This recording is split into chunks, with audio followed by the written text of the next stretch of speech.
চলে এলাম সকালের জলখাবারের রেসিপি নিয়ে। আজকে সকালের জলখাবারে কি করছি সেটা দেখো, তোমরা দেখতেই পেলে। কড়াইতে শুকনো লঙ্কা আর একটু সর্ষে, কিন্তু খালি কড়াই টানলাম আমি, তারপরে দিয়ে দিলাম 1-1.5 চামচ মতো মাত্র তেল। আর এটা হলো পেঁপে।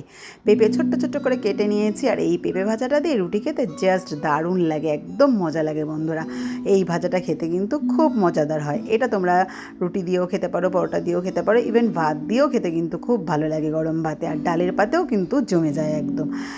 পেঁপেটা আমি তুলে দিলাম।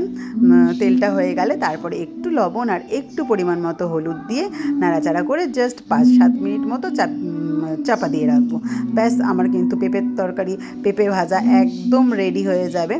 আর দেখো, নামানোর সময় একটু মিষ্টি দেবো, একদম কিন্তু জমে ক্ষীর। আর সাথে এই যে গরম গরম ফোলা ফোলা রুটি, তোমাদের দাদাভাইকে তাড়াতাড়ি কিন্তু 10 মিনিটের মধ্যে আমি সকালে এইভাবেই কিন্তু টিফিন করে দিই। আর এইরকম ফোলা ফোলা গোল গোল রুটি দিলে দাদাভাই তো একদম সকাল সকাল খুশি হয়ে যায়।